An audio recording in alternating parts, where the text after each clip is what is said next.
September 14, 1945. Camp Meade, Maryland. The transport truck's engine cuts, and for the first time in 36 hours there is silence.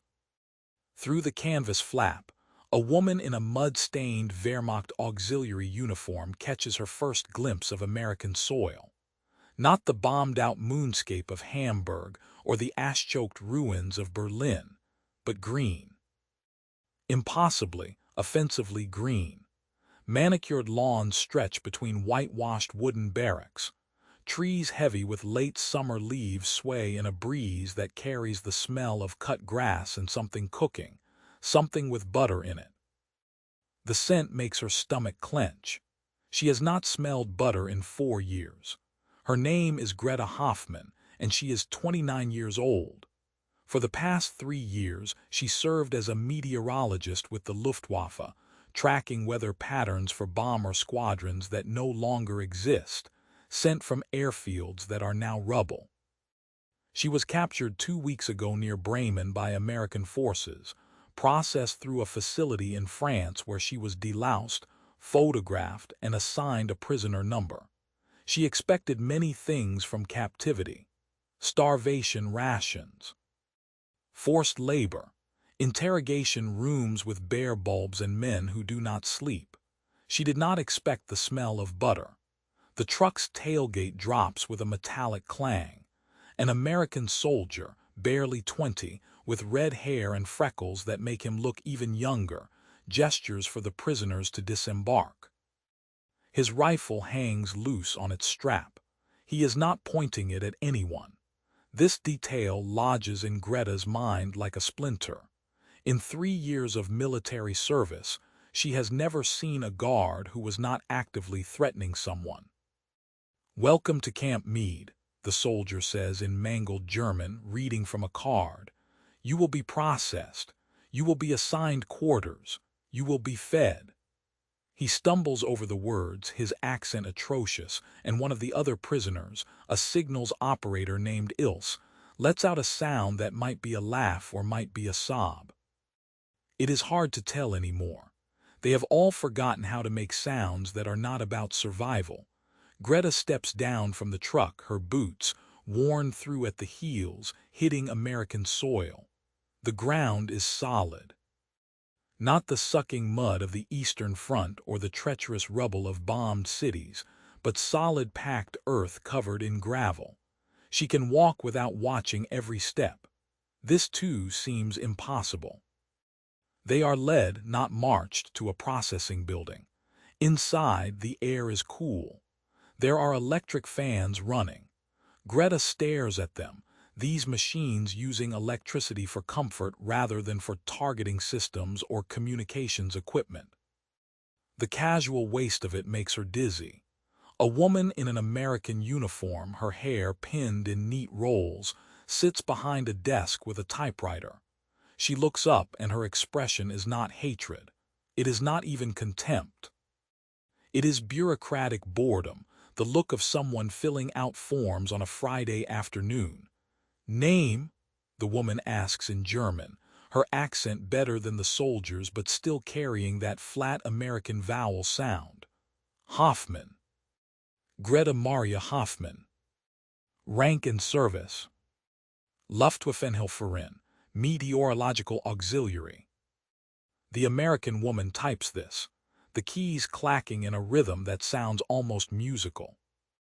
Greta has not heard a typewriter used for anything but military dispatches in years. The sound of it being used for mere record-keeping, for bureaucracy without urgency, is surreal. Age: 29. Next of kin: Greta's throat closes.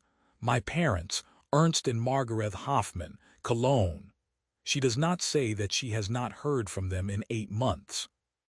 She does not say that Cologne was bombed so many times the city center is now a geography of craters.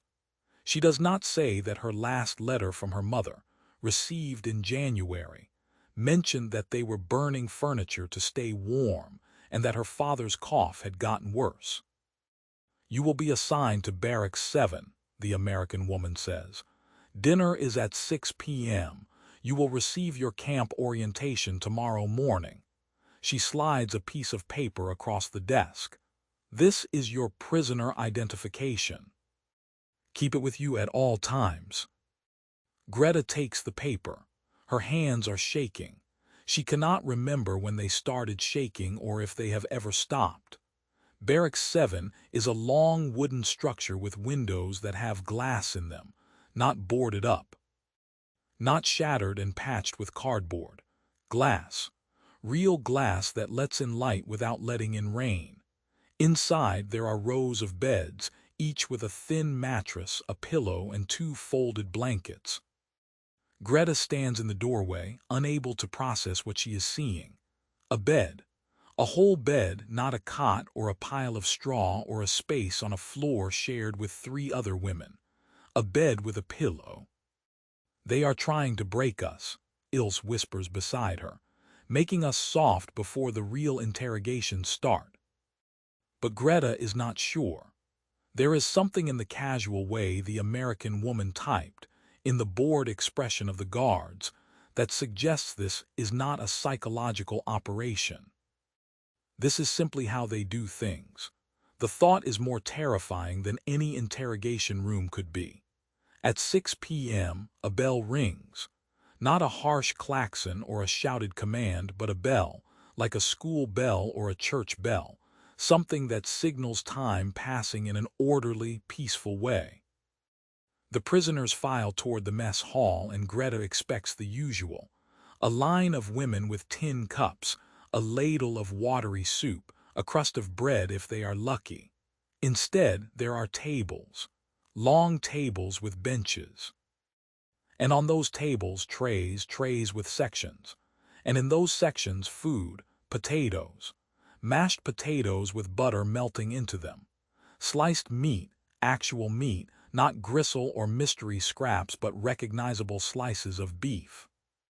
Green beans, bread, white bread, soft and fresh, and on each tray a small square of something brown and sweet-smelling. "Is that chocolate?" someone whispers. Greta sits. Her hands are still shaking. She picks up the fork, real metal, not wood or makeshift, and scoops a small amount of potato into her mouth. The taste explodes across her tongue. Salt, butter, the smooth, creamy texture of food that has not been stretched or substituted or adulterated with sawdust or ersatz ingredients. She swallows and her eyes fill with tears. Around her, other women are crying too. Ilse has her face in her hands, her shoulders shaking. A woman named Frietta, a radio operator who never speaks, is eating with mechanical precision, tears streaming down her face, her jaw working as if she is afraid the food will disappear if she stops. The sound in the mess hall is not conversation. It is the sound of women who have forgotten what it means to be fed. Greta eats everything on her tray. The meat, the potatoes, the beans, the bread. And finally, the chocolate, which melts on her tongue with a sweetness so intense it feels like a betrayal of everything she has survived. When she is finished, she sits with her empty tray and stares at her hands. They have stopped shaking. After dinner, they are led back to the barracks. A guard, a different one, older with gray at his temples, follows them inside. He is carrying a cardboard box. Greta tenses, waiting for the other shoe to drop. The interrogation, the punishment. The revelation that the food was a trick, a way to make them compliant before the real cruelty begins. Instead, the guard sets the box on the nearest table and opens it. Inside are stacks of paper. Not forms or documents, but blank paper, white paper clean and crisp, and beside the paper pens, fountain pens with real ink, and small booklets of stamps. "You are permitted to write home," the guard says in slow, careful German. "Once per week. You may write as much as you wish. Personal letters are not censored. Military information is forbidden, but you may tell your families you are safe. You may ask about their health. You may write about your feelings. The room is silent. Greta stares at the box as if it contains a bomb. There are envelopes here, the guard continues. Write your family's address clearly. We will mail the letters through the Red Cross. It may take several weeks for them to arrive, but they will arrive. He leaves the box and walks out. The door closes behind him with a soft click. For a long moment, no one moves. Then Ilse stands and walks to the box. She picks up a sheet of paper, holds it up to the light, and laughs. It is a broken, jagged sound. They are insane, she says. The Americans are insane. But Greta is not laughing. She is thinking about the last letter she was allowed to send home. March 1943. A pre-printed postcard with boxes to check. I am well. I am uninjured. I am receiving your letters. Do not send packages. That was all. 36 words chosen by someone else expressing nothing. For 2.5 years, that was her voice. A series of checkmarks on a card that could have been sent by anyone. That said nothing about who she was or what she was feeling or whether she was even still herself. She stands and walks to the box. Her legs feel unsteady, as if she is walking on the deck of a ship. She takes a sheet of paper. It is smooth under her fingers, the texture of quality paper, not the rough pulp they used for military forms. She takes a pen. It is heavy, well-made, the kind of pen her father used in his office before the war. She takes an envelope and a stamp. She sits on her bed, the paper on her lap, the pen in her hand. And she realizes she does not know what to write. For 3 years, her thoughts have been constrained by checkboxes and regulations. What does she say now that she can say anything? Dear Mama and Papa, she writes. The words look strange on the page, too personal, too intimate. She has not written those words in years. I am alive. I am in America. I am a prisoner, but I am safe. Her hand is shaking again. The pen wavers, leaving a small ink blot after the word safe. She stares at it, this imperfection, this evidence that a human hand wrote these words and not a machine. I was captured near Bremen on September 1st. The Americans processed me in France and then brought me here to a camp in Maryland. I do not know how long I will be here. I do not know when I will come home, but I am alive and I am being treated well. The words well stick in her throat. How can she explain what well means? How can she describe the potatoes with butter, the bed with a pillow, the guard who did not point his rifle at her? How can she make them understand that her captors are feeding her better than her own army did, that they are giving her paper and pens, and the freedom to write her own words? I need to know that you are alive, she writes, and her vision blurs. I need to know that you survived the bombings. I need to know that Papa's cough is better and that you have enough to eat. I need to know that you are still there, that you are still waiting for me. The tears come now, hot and fast, and she does not try to stop them. They fall on the paper, smudging the ink, and she does not care. Let her parents see the smudges. Let them know she cried. I have been so afraid, she writes. For 3 years I have been afraid every day. Afraid of the bombs, afraid of the Russians, afraid of what would happen when we lost. And we did lose, Mama. We lost everything. The cities are gone. The army is gone. Everything we were told, everything we believed, it was all lies. Her hand is moving faster now, the words pouring out of her like water from a broken dam. They told us we could not write freely because of security. They told us the enemy would use our words against us. But it was not about security. It was about control. They did not want us to tell you the truth. They did not want us to say we were cold or hungry or afraid. They did not want us to be human. She stops, her breath coming in short gasps. She is writing things that would have gotten her arrested 6 months ago. things that would have gotten her parents arrested. But there is no Gestapo here, no block warden listening at doors, no neighbor ready to report her for defeatism. There is only the paper and the pen and the words she has been holding inside for 3 years. The Americans gave us dinner tonight, she writes. Real food. Meat and potatoes and bread and chocolate. I cried, Mama. I sat in the mess hall and cried because I had forgotten what it felt like to be full. And then they gave us paper and pens and told us we could write home. They told us we could write as much as we wanted. They told us we could write about our feelings. She looks up. Around her, other women are writing. Some are crying. Some are writing with fierce concentration, their pens scratching across the paper as if they are racing against time. Frietta, the woman who never speaks, is writing page after page, her face wet with tears, her lips moving silently as she forms the words. I do not understand them, Greta writes. I do not understand why they are being kind. I do not understand why they are feeding us and giving us beds and letting us write home. We were their enemies. We dropped bombs on their allies. We fought them for 6 years, and now they are treating us like human beings. She pauses, the pen hovering over the paper. Maybe that is the difference, she writes. Maybe that is what we forgot, that even enemies are human beings.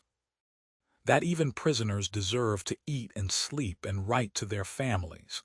That even in war there are rules, and one of those rules is that you do not take away someone's voice. She signs the letter. Your daughter, Greta. She folds it carefully, slides it into the envelope, and writes her parents' address on the front. Herr Ernst Hoffmann, Kölnerstrasse 47, Cologne, Germany. The address looks strange, written in her own hand, as if she is sending a letter to a place that no longer exists. Perhaps she is. She licks the stamp and presses it onto the envelope. The glue tastes bitter and chemical, but she does not care. This letter will travel across the ocean, through the ruins of Europe, to a city that may or may not still be standing, to parents who may or may not still be alive. But it will travel in her words, her voice, her truth, and that is something no one can take away from her again. She stands and walks to the box the guard left. There is a slot in the side marked outgoing mail. She holds the envelope for a moment, feeling its weight, this small rectangle of paper that contains everything she has not been allowed to say for 3 years. Then she slides it into the slot. It falls with a soft rustle. Gone. On its way. She returns to her bed and lies down. The mattress is thin, but it is softer than anything she has slept on in months. The pillow smells faintly of soap. Outside she can hear crickets. Not sirens or artillery or the rumble of bombers overhead, but crickets. The sound of a summer evening in a place where there is no war.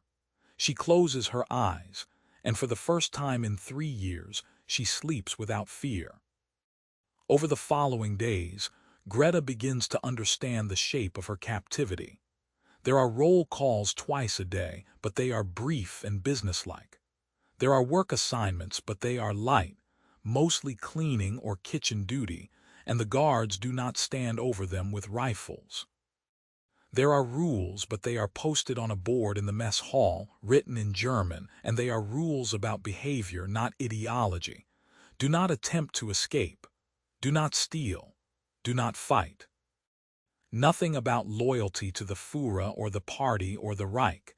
Just simple rules for living together. The food continues to be abundant. Not luxurious, but solid and regular. Oatmeal for breakfast with milk and sugar. Sandwiches for lunch, meat and vegetables for dinner. The chocolate appears twice a week, and each time women cry. Greta stops being surprised by this. She cries too, but it is the letters that change everything. Every Friday, the guard brings the box of paper and pens and stamps, and every Friday, Greta writes. She writes about the food and the barracks and the other prisoners. She writes about the weather, her professional eye noting the patterns of late summer turning to autumn. She writes about her fears and her guilt and her confusion. She writes about the war and the lies, and the slow, painful process of realizing how much she did not know, how much she was not allowed to know. And then, 6 weeks after she arrives, a letter comes back. The guard brings it to her during evening roll call. A thin envelope, wrinkled and stained from its journey, with her name written in her mother's careful script. Greta takes it with shaking hands and walks back to the barracks. She sits on her bed, the envelope in her lap, afraid to open it, afraid of what it might say, afraid of what it might not say. Finally, she tears it open. The letter inside is 2 pages, front and back, covered in her mother's handwriting. The script is shakier than Greta remembers, the letters uneven, but it is her mother's voice. "My dearest Greta," it begins. "We received your letter on October 20th. Your father and I wept when we read it. We had not heard from you since March. We did not know if you were alive. We did not know if we would ever hear from you again." Greta's vision blurs. She blinks hard, forcing herself to keep reading. "We are alive. The house is damaged, but it is still standing. Your father's cough is better now that the weather is warmer. We have enough to eat, though not much. The city is slowly rebuilding. It will take years, perhaps decades, but it is happening. We are so relieved that you are safe. We are so grateful that the Americans are treating you well. Your father says to tell you that you must eat as much as you can and regain your strength. He says you were always too thin even before the war." Greta laughs, a wet, choked sound. Her father, worrying about her weight even now, even after everything. "You asked in your letter if we were angry with you," her mother writes. "If we blamed you for serving in the military, for being part of the regime. My darling girl, we could never be angry with you. You did what you had to do to survive. We all did. The guilt belongs to those who gave the orders, not to those who followed them because they had no choice." Greta closes her eyes. The guilt does not feel lighter, but her mother's words are a balm, a small comfort in the vast wasteland of her conscience. "Write to us as often as you can," the letter continues. "Tell us everything. We want to know that you are well. We want to know that you are safe. We want to hear your voice, even if it is only on paper. Your father and I love you. We are waiting for you to come home." The letter is signed, "Your loving Mama." Greta reads it 3 times. Then she folds it carefully and tucks it under her pillow. She lies down, her face pressed into the thin mattress, and cries. Not the silent, choked tears of the past 3 years, but deep, wrenching sobs that shake her entire body. Ilse, in the next bed, reaches over and takes her hand. She does not say anything. There is nothing to say. They are all crying for different reasons, and the same reason. They are alive. Their families are alive. And for the first time in years, they can tell each other so. That night, Greta writes another letter. This one is shorter, but it is easier to write. "Dear Mama and Papa, I received your letter today. I cannot tell you what it means to know that you are alive and safe. I will write every week. I will tell you everything. I promise." She pauses, the pen hovering over the paper, and then she writes the truth that has been growing in her mind since the day she arrived. "I think I am beginning to understand something. The regime told us that freedom was dangerous, that we needed to be controlled for our own good, that our voices had to be silenced for the sake of security. But the Americans, our enemies, are giving us back our voices. They are letting us speak and write and think freely. And I am realizing that the greatest cruelty was not the bombs or the hunger or the fear. It was the silence. It was being told that our thoughts and feelings did not matter, that we were only tools to be used and discarded. I do not know what kind of world we will build after this war, but I know that I will never again let anyone take my voice away. I will never again accept silence as the price of safety. I will speak and I will write and I will tell the truth, even when it is hard, even when it is dangerous. Because that is what it means to be human. That is what they tried to take from us, and that is what we must never let anyone take again. She signs the letter and seals it in an envelope. Tomorrow she will drop it in the box, and the next week she will write again, and the week after that. As long as she is here, as long as she has paper and ink and the freedom to use them, she will write. She will speak. She will be heard. Outside, the crickets sing in the Maryland darkness. Inside, women sleep in beds with pillows, their stomachs full, their letters written, their voices restored. And in the morning, they will wake to another day of captivity that feels more like freedom than anything they knew in the years before.